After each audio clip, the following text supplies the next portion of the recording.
चलिए देखो, हजरत मोहम्मद साहब का जन्म कब हुआ था? मक्का में 570 ना। और इनका मृत्यु कब हुआ था? 632 दिया है। तो इस्लाम धर्म में लुसड़ा में 610 दिया था। 632 ईस्वी में। अब याद रखना एक पॉइंट सब हमेशा पूछता है सब। 632 600 चलो वो ना, ये पीछे मत जाओ, बस आगे आ जाना, बस याद पढ़ना करा था इसको। देखो देखो, जैसे बौद्ध धर्म महात्मा बुद्ध के मरने के बाद 2 धर्म बढ़ गया था ना। कौन कौन? वो धर्म किसमें बटा था? 2 धर्म, हीनयान और महायान बटा था। और जैन धर्म किसमें बटा था? जैन धर्म कितने भाग में? 2 भाग में। कौन कौन? श्वेतांबर और दिगंबर। श्वेतांबर और दिगंबर। ऐसे ही इनके मरने के बाद ना इस्लाम धर्म 2 भाग में बटे। 2 भाग में? 2 भाग में। एक शिया और दूसरा सुन्नी। शिया और सुन्नी। और इनके माने इनके मृत्यु के बाद अब ये बोले कि पृथ्वी पर माने ये जो मोहम्मद साहब अपने आप खुद को कहते थे ना, ये कहते थे कि हम जो ईश्वर है, भगवान है, अल्लाह है, हम उनका क्या है? हम उनका नबी हैं। अरे समाज में, संसार में पैगाम देने वाले अपने खुद क्या बोले? नबी। क्या बोले? नबी। अब बोले कि इस पृथ्वी को अब कोई नबी नहीं होगा। अब जितना भी होगा इस्लाम धर्म में सब क्या होगा? खलीफा। क्या होगा? खलीफा। इनके उत्तराधिकारी क्या बुलाए? क्या कहलाए? मोहम्मद साहब को उत्तराधिकारी क्या बुलाए? खलीफा। क्या बुलाए? खलीफा। और खलीफा कितने हुए? 4। कितने हुए? 4 खलीफा। कितने हुए? 4 खलीफा हुए। और 4 खलीफा का नाम था क्या लिखा है इसमें? अबू बकर। थोड़ा नाम डिफिकल्ट होगा, उसे घबरा नहीं। अबू बकर, उमर, उस्मान और अली। कितने खलीफा थे? 4 खलीफा। कितने खलीफा थे? 4 खलीफा थे। अब खलीफा ही क्या बन गए? इस्लाम धर्म के, यानी संसार में, पृथ्वी में देखा ये जो इस्लाम धर्म का मुख्य केंद्र कहाँ था? सऊदी अरब। कहाँ? सऊदी अरब ना, यानी सऊदी अरब। और उनको देखो, हिजरी कैलेंडर क्या होता है? हिजरी कैलेंडर मुस्लिम कैलेंडर बताए। देखो एक होता है ग्रेगोरियन कैलेंडर, पता है? Gregorian calendar. एक होता है विक्रम संवत। क्या होता है? विक्रम संवत। विक्रम संवत जैसे आषाढ़ मास ये सब होता है ना हिंदी में। पहला महीना कौन है? अंतिम महीना फागुन। अंतिम महीना फागुन। अच्छा, ग्रेगोरियन में पहला महीना कौन है? जनवरी। अंतिम महीना दिसंबर। वो सही इस्लाम धर्म में हिजरी चलता है। क्या चलता है? हिजरी। हिजरी में पहला महीना क्या हो जाता है? मुहर्रम। क्या होता है? मुहर्रम ना, मुहर्रम। और आखिरी महीना जो होता है उसको लोग जैसे कि कुर्बानी बोला जाता है, ऐसे ना, उसको कुर्बानी का महीना बोला जाता है। जैसे होता है ना ईद उल जहा, कुछ होता है ऐसे ही, उसका क्या नाम है?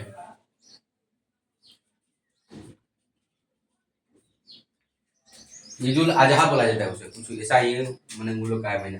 जैसे अंतिम पहला महीना मुहर्रम रहता है, अंतिम महीना हाँ। ये तीनों कैलेंडर याद रखना, तीनों भी आई है। जैसे चैत आषाढ़ सब याद है, जनवरी फरवरी याद है। चैत आषाढ़ जेठ बैसाख सावन भादो कुआर कार्तिक याद है, पर सर सीरियल नंबर से कौन आएगा याद रखना सब ना। सीरियल नंबर से पहले कौन है? चल देख लीजिए पूरा विचार समझ में आएगा। देखिए जब ये लोग माने खलीफा थे तब इस्लाम समाज में 3 कर लगाए थे। कितने कर लगाए थे? 3 कर, यानी जकात, खम्स और खराज। जकात, खम्स और खराज। मानिए आज के समय में जो सरकार चल रहा है, देश चल रहा है, टैक्स कैसा? सरकार कैसे चलता है? पैसा कहाँ चलता है?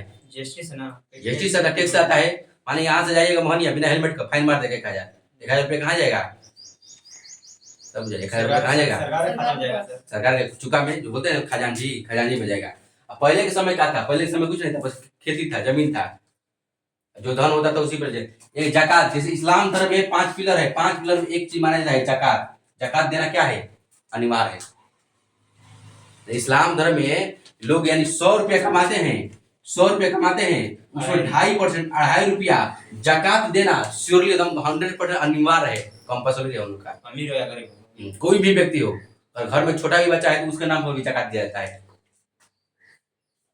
ये पैसा सरकार को देता होगा ना। माने अब तो माने भारत जैसे देश है, भारत देश में अब तो संविधान से चल रहा है। माने उन लोग जैसे उन लोग शरीयत होता था, शरीयत माने जब माने इस्लामिक शासन होता था ना, इसी सबसे टैक्स लिया जाता था और सबको देना अनिवार्य था ना। माने जैसे भारत में ये अलाउद्दीन खिलजी का शासन था, बलबन का था, गौरी का था, रजिया सुल्तान का था, ये था। तो ये सब ये फिरोज शाह तुगलक, ये सब चारों टैक्स लगता था उस समय। जैसे आज हम लोग टैक्स बोलते हैं ना, उसी समय ये लोग माने कर बोले, इसे जकात बोला जाता है। उर्दू में इसे जकात बोला जाता है। हिंदी में हम लोग क्या बोलते हैं? कर बोलते हैं। इंग्लिश में टैक्स, उर्दू में जकात। अरबी भाषा जो भी हो अपना क्या बोल देता है? जकात। जकात देना हर एक व्यक्ति को अनिवार्य है उन लोग का। जैसे 5 को पिलर बोला जाता है, रोजाना हमारे हज जकात ना, जकात देना उन लोग को अनिवार्य है। यानी 100 रुपये कमाइएगा तो 1 रुपया देना कंपल्सरी जरूरी है। एक होता था उसमें खम्स, क्या होता था? खम्स होता था। जैसे भी माने ये लोग खलीफा थे ना, अपने अपने समय में यानी कहीं युद्ध करने जाते थे। युद्ध में जितना भी अगर माने मान जैसे विपक्ष वाला हार गया पार्टी, पता है ना, विपक्ष वाला पार्टी हार गया, जितना भी सामान सोना चांदी जो भी धान माल जितना भी मिलता था उसमें उसको खम्स बुलाया जाता है। यानी लूट का माल को क्या बुलाया जाता था? खम्स। माने पहले ऐसे नहीं होता था। जैसे कि चंद्रगुप्त मौर्य जब उस पर हमला किया था मेगास्थनीज पर, जितना भी था उसको लूट लिया था।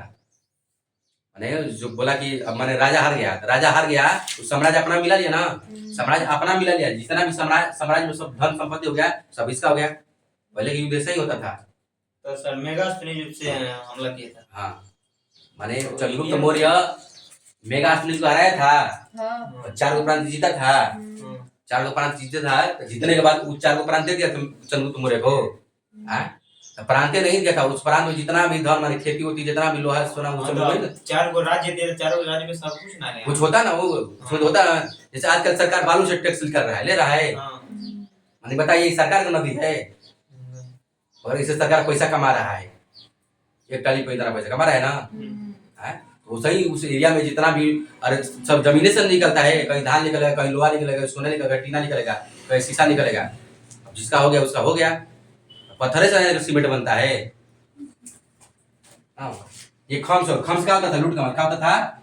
लूट का माल। एक हो जाता खराज। क्या होता था? खराज। जैसे खराज होता था, जैसे भूमि पर टैक्स लगता है, जमीन पर टैक्स है, जमीन पर जो टैक्स लगता था उस समय में उसको खराज बोलते थे। मगर जो ये खलीफा लोग थे ना, और मोहम्मद बिन, देखे भारत पर प्रथम मुस्लिम आक्रमणकारी कौन हो जाएगा? मोहम्मद बिन कासिम। कब किया था? 712 में। कब? 712 में। और जब भारत पर हमला किया तो ये तीनों चीज से वो लोग वाकिफ था, और ये जजिया से नहीं था। वो लोग यहाँ तो जो भारत साम्राज्य है, यहाँ हिंदू भी लोग हैं। हिंदू लोग को कौन सा कर लगाया जाए? जो हिंदू लोग पर गैर मुस्लिम पर जो कर लगाया गया था वो कौन सा कर था? जजिया। कौन था? जजिया। और मोहम्मद बिन कासिम जजिया लगाया था। बस एक दो छोड़, जैसे कि ब्राह्मण पंडित को छोड़कर, औरत को छोड़कर, बूढ़े लोग को छोड़कर, बच्चा को छोड़कर सब पर क्या कर दिया? जजिया लगा दिया। यही कहता है क्वेश्चन, भारत में पहली बार जजिया लगाने वाले कौन है? मोहम्मद बिन कासिम। यानी सिंध, ये जो है ना पाकिस्तान वाला भाग, सिंध वाला चीज, ये वाला सिंध पर हमला किया। और यहाँ एक राजा था, कौन? राजा दाहिद। कौन था? राजा दाहिद को हराया ना। तो देखते हैं इसको सल्तनत का जान लेते हैं। कितने खलीफा हुए? 4 खलीफा। 4। कितने? 4। अब ये जजिया समझ आए ना? जजिया समझो ना। जजिया जकात जो लोग 2.5% देते हैं मुस्लिम लोग।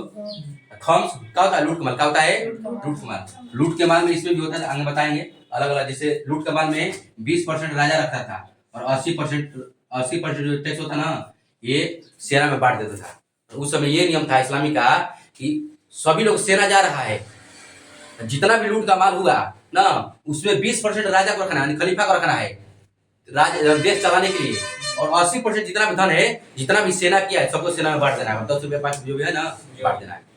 ये सब खर्च होता था।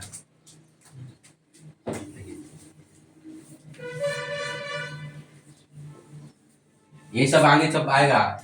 अकबर जजिया क्या किया था, समाप्त कर दिया था। औरंगजेब जजिया फिर लगाया, औरंगजेब हाँ सब जजिया आएगा। फिर लागू कर दिया। हाँ, जजिया सब आएगा, सब मुगल पे पढ़ना है, सब कर पढ़ना है, सब ठीक है।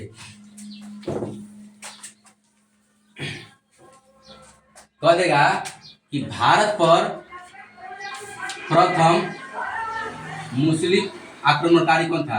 मोहम्मद बिन कासिम। ये उसका नाम है MBT, शॉर्ट में क्या बोलते हैं, मोहम्मद बिन कासिम। MBK, टी नहीं, मोहम्मद बिन MBK, मोहम्मद बिन कासिम, मोहम्मद बिन कासिम ना, मोहम्मद बिन कासिम। कब किया था? 712 में, 712 में, 712।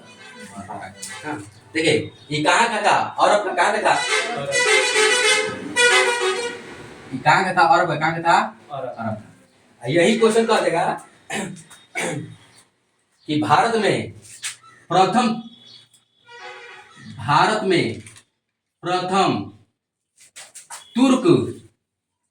तुर्क मुस्लिम आक्रमणकारी जयपाल। हाँ? जयपाल। जयपाल तो भारत में था, जयपाल बोले ना सर, हाँ वो रजिया सुल्तान होगा।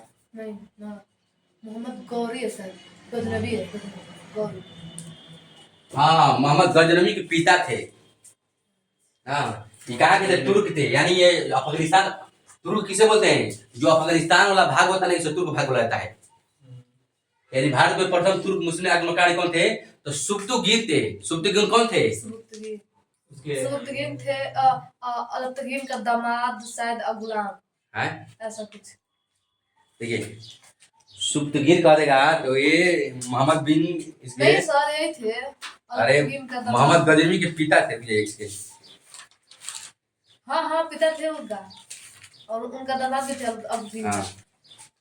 सुब्तगीन, देखिए मोहम्मद गजनवी के पिता कौन थे? सुब्तगीन कौन थे? सुब्तगीन। सुब्तगीन, हाँ।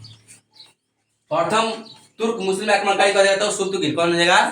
सुब्तगीन कौन थे? महमूद गजनवी के आक्रमणकारी कौन थे? अरे मोहम्मद गजनवी के पिता कौन थे? पिता। देखिए इन लोग का उद्देश्य क्या था? इन लोग का उद्देश्य यही था ना कि हम लोग को भारत में हमला करना है, धन लूट कर लाना है।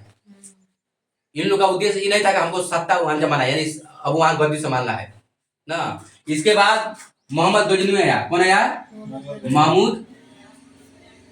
महमूद गजनवी। ये भारत में 17 बार आक्रमण किया। कितने बार? 17 बार। यानी बार बार जाता रहा, बार बार आता रहा, बार बार होता, लालची होता है ना, बार बार लोग मछली मारता है पोखरा में, बार बार जाएगा, बार बार मारेगा, लालची बनेगा। यही 17 बार आक्रमण किया था, और आता था धन लूट कर लेकर। और सबसे चर्चित आक्रमण कर देगा तो 1025 में सर। हाँ, सबसे चर्चित आक्रमण इसका कौन था?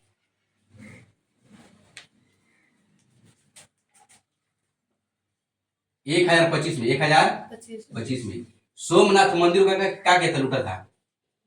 सोमनाथ मंदिर को लूटा था, उसमें जितना भी धन लूटा था ना, सब लेकर चला गया।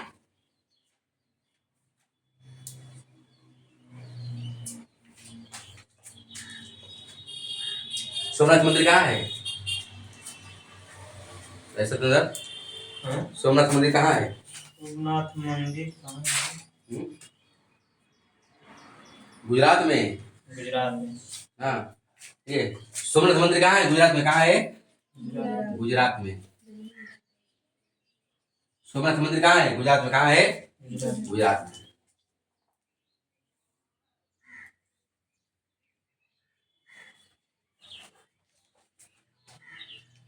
ठीक है। और महमूद गजनवी के साथ बहुत बड़े विद्वान हैं, जैसे अल-बरूनी, नाम सुना आप लोग? अल-बरूनी, फिरदौसी, उतबी, ये सब किसके साथ आए थे? यानी ये सब अरब के बहुत बड़ा बड़ा विद्वान लोग थे। यानी उस समय लोगों का लालसा था कि हम चलिए देखें कि भारत कैसा देश है ना। कहा कि इससे पहले भारत का जो बड़ा साम्राज्य था चंद्रगुप्त मौर्य का था, और इसका बहुत विस्तार था। यानी जितना भी ये भारत से लेकर ना, जितना भी ये सब इराक ईरान था, ये सब उस समय चंद्रगुप्त मौर्य जीता हुआ था। यानी उसका ससुराली था चंद्रगुप्त मौर्य का। आहिस्ता आहिस्ता हुआ, इस्लाम का उदय हुआ। उदय के बाद इस्लाम आहिस्ता आहिस्ता क्या हुआ, बढ़ते गया। अब बढ़ने के बाद वो अपना विस्तार अब पश्चिम की तरफ, पश्चिम की ओर माने पूरब की तरफ। ये भारत की तरफ पड़ता है, पूर्वी एशिया में पड़ता है ना, अपना जो पैर है पूरब की तरफ फैलाया। हाँ, अब कह देगा कि दूसरा तुर्क आक्रमणकारी कौन था? दूसरा तुर्क आक्रमण, हाँ, ये था मोहम्मद गौरी। कौन था? मोहम्मद गौरी। मोहम्मद गौरी। देखिए, ये लोग का जो उद्देश्य था ना, ये लोग का धन लुटाना था, मगर मोहम्मद गौरी का लुटना नहीं था, बल्कि यहाँ की यानी अपना धर्म का प्रचार करना था और यहाँ सत्ता जमाना था ना। मोहम्मद गौरी का ही एक गुलाम था। कौन? कुतुबुद्दीन ऐबक। कौन था? कुतुबुद्दीन ऐबक। कुतुबुद्दीन ऐबक। मोहम्मद गौरी गुलाम कौन था? कुतुबुद्दीन ऐबक। और मोहम्मद गौरी जब गया भारत छोड़कर ना, तो कुतुबुद्दीन ऐबक को क्या दे दिया? भारत का सत्ता दे दिया, भाई अब यहाँ तुम अपना राज संभालो। अब यही जो है ना, ये जो कुतुबुद्दीन ऐबक है, जो इस्लाम के खलीफा होते थे, इसी से अपना सनद लेते थे। सनद मतलब होता है चिट्ठी होता है, आप लोग देखे हो चिट्ठी, उर्दू में इसे सनद बोला जाता है। सनद हम लोग का भी होता है, लेकिन हाँ? लास्ट में क्या? सनद हम लोग का भी होता है लास्ट में, जब पढ़ते हैं तो लास्ट में मिलते हैं सनद ना। उस सनद सर्टिफिकेट वाला सनद नहीं, हाँ। चिट्ठी को ही उर्दू भाषा में सनद बोला जाता है, खत बोला जाता है, खतूत बोला जाता है। चिट्ठी होता है ना, पत्र लेटर, उसी को उर्दू भाषा में सनद, खत, खतूत बोला जाता है। यानी जब मोहम्मद गौरी आया, भारत में चला गया, तो अपना ये गद्दी जो कुतुबुद्दीन ऐबक को देकर चला गया ना। और कुतुबुद्दीन ऐबक क्या करता था कि जो इस्लाम के खलीफा होते थे, उससे अपना सनद लेते थे। यानी वो सनद देखिए, सनद में क्या रहा है? सनद। और जब सनद लेते थे, इसी को बोला जाता है सल्तनत काल। कब रहता है? सल्तनत काल। यानी कि जो खलीफा है उससे हम सनद ले लिए, मतलब उसके विचार से अब भारत में क्या करेंगे? सत्ता जमाएंगे, राजगद्दी लेंगे और यहाँ इस्लाम धर्म का प्रचार करेंगे और वहां अपना धर्म का प्रचार करेंगे। इसी को सल्तनत काल बोला है। यानी भारत में भी अब इस्लाम चलेगा, तो कहाँ के हिसाब से चलेगा? खलीफा के हिसाब से। और खलीफा कहाँ रह रहे हैं? सऊदी अरब में। कहाँ? तो अभी तक कहाँ पर खलीफा खत्म हो गया 1924 में, बताएंगे तो इतिहास खत्म होता, बताएंगे कैसे खत्म हो गया। यानी जितना भी सल्तनत काल था, जैसे ए गुल बताए थे ना, ए गुल खिलतुसेलम में माने दास वंश, तुगलक वंश, सैयद वंश, लोधी वंश, ये सब क्या है? सल्तनत काल है। गुलाम वंश है सर। हाँ, गुलाम वंश। ए गुल खिलतुसेलो में गुलाम वंश, लोधी वंश, तुगलक वंश, सैयद वंश, जितना भी है सल्तनत काल है। और सल्तनत काल कहाँ से चलता था? खलीफा से चिट्ठी लेकर, खलीफा से सनद लेकर। माने जो भी चलेगा नियम खलीफा के अनुसार चलेगा, यानी इस्लाम के शरीयत के अनुसार चलेगा। देखिए, अभी आप लोग सुनिए हैं कि शरीयत, अब जैसे जैसे कि कहा जाता है कि जो मुगल शासक में अलाउद्दीन खिलजी चलता था, यानी मुगल शासक में ही औरंगजेब चलता था, शरीयत के हिसाब से चलता था। पढ़िएगा तो देखिएगा शरीयत के हिसाब से। शरीयत होता क्या है? इस्लाम धर्म में शरीयत करता है। देखिए, इस्लाम धर्म में जो पवित्र पुस्तक क्या है? कुरान का है। कुरान धार्मिक पुस्तक। हाँ, इस्लाम धर्म का धार्मिक पुस्तक क्या है? कुरान। और एक होता है हदीस। का होता है? हदीस।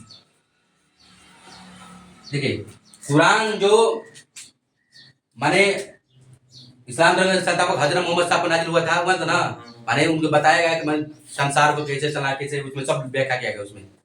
माने वो इसी को आसमानी किताब बोलता है। आसमानी किताब ये नहीं कि वो किताब आसमान से चला है, माने उसमें जो आयत, जो शब्द बोला गया है ना, माने एक फरिश्ता होते थे।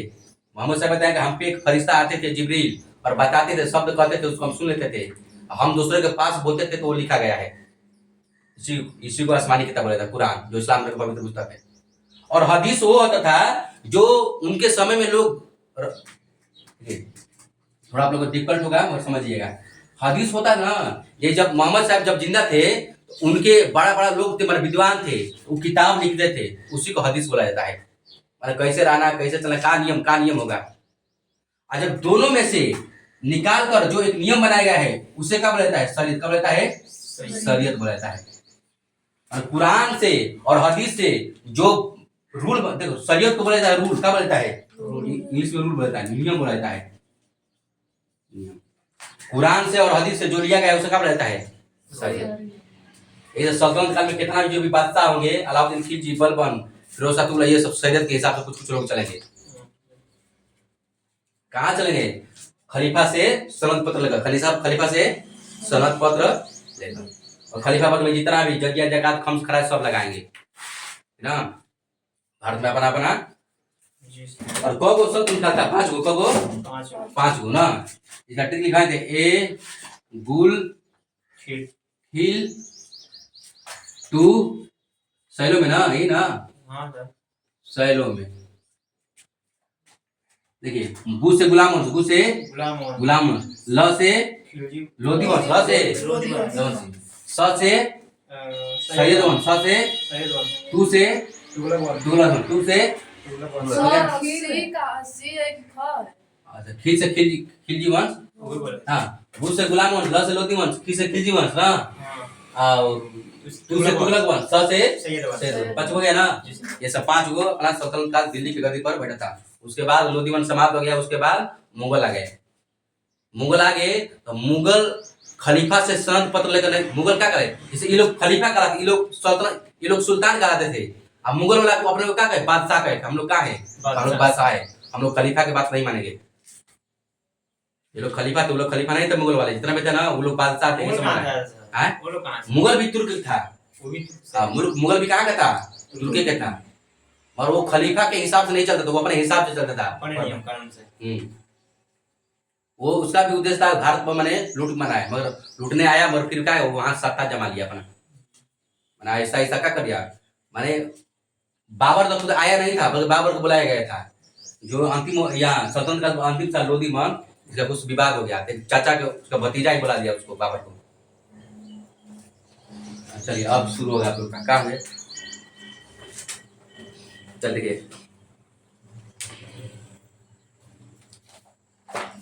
देखिए मोहम्मद, देखिए पढ़िए आप, लुसेंट पढ़िए।